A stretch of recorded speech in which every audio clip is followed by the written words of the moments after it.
من شیرین عبادی هستم، حقوقدان ایرانی، برنده جایزه صلح نوبل در سال 2003. جز اولین قضات زن هستم که در ایران به این مسند نشستند. خمینی دستور داد زنانی که در ادارات دولتی و شرکت‌های دولتی کار میکنن باید 3 حجاب داشته باشن. من یادمه اون موقع من هنوز قاضی بودم و رئیس دادگاه، من بدون حجاب میرفتم. اما به تدریج قانون حجاب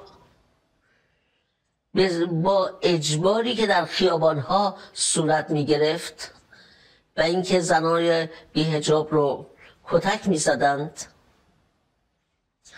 یا به مغازه ها دستور داده بودند که از فروش اجناس با اونا خودداری کنند، یا تاکسی سرویس هایی که بود اگر یک زن بدون حجاب رو سوار میکردن پروانه‌شون رو از دست میدادن. به تدریج اجباری شد و بعدش هم که قوانین وضع شد و من خیلی زود شدم رئیس دادگاه. ولی یکی از اولین ضرباتی که به من خورد، من رو کردن منشی همون دادگاهی که روزی رئیسش بودم. نه تنها من، بلکه در اون زمانی که انقلاب شد حدود 100 تا قاضی زن ما داشتیم. همه اینها شدن کارمند اداری. هنوز چند ماه نگذشته بود که با قوانینی که توسط شورای انقلاب تصویب شد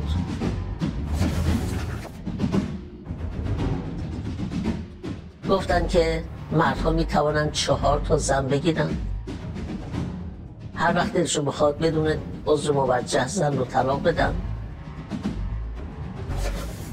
حق سرپرستی بچه ها بعد از طلاق فقط تا 7 سال با مادره و در مورد پسر تا 2 سال با مادره. بعد از 2 سال و 7 سال بچه ها باید برن پیش پدر. بعد از فوت پدر هم امور مالی بچه ها از جمله مسئله ارث و بچه ها اینا همه چی با پدر بزرگه و مادر کاملا حقوقی که داشت از دست داد و این سرآغاز ستم بر زنان بود. نکته دردناک این است که این قوانین زمانی تصویب شد که هنوز قانون اساسی تصویب نشده بود، هنوز پارلمان نداشتیم. عنوان مثال، طبق قانون ارزش جان زن نیمی از ارزش جان مرده. یعنی اگر من و برادرم با هم بریم خیابون و ماشینی به ما تصادف بکنه و هر دوی ما یکسان صدمه ببینیم، خسارت که به برادرم تعلق میگیره قانونا 2 برابر خسارتی است که به من میدن. چرا؟ برای اینکه اون مرده و من زنم. نظیر چنین یا شهادت 2 زن در دادگاه معادل با شهادت 1 مرده.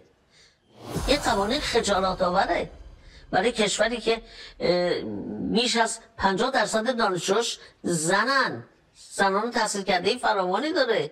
از جمله وقتی که انقلاب شد سن ازدواج رو برای زنها از 18 سال به 9 سال تقلیل دادن و ازدواج خردسالان در ایران رواج پیدا کرد متاسفانه، مخصوصا بین قشر کم درآمد.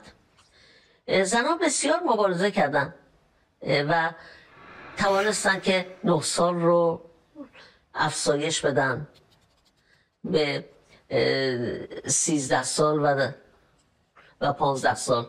اما این هم کافی نیست.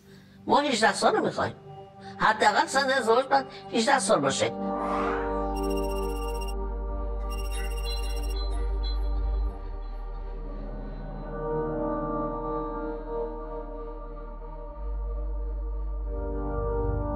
یا اینکه در مورد مسئله حضانت در سر مبارزات زنان الان وقتی که طلاق صورت میگیره، حضانت و سرپرستی و نگهداری فرزندان دختر یا پسر تا 7 سالگی با مادره. بعد از اون دادگاه تصمیم میگیره که منفعت کودک در چیست. ما اینکه قبل از اصلاح این قانون به این صورت نبود و حق مادر برای نگهداری و حضانت دختر خیلی کمتر بود. خب اصلاحاتی صورت گرفت، پیروزی هایی به دست آوردیم.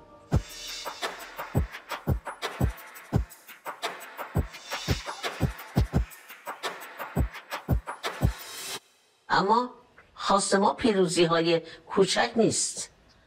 ما یه خواست بزرگ داریم، یعنی یه خواست انسانی داریم. ما برابری کامل حقوق رو میخوایم. معنای دموکراسی هم همینه.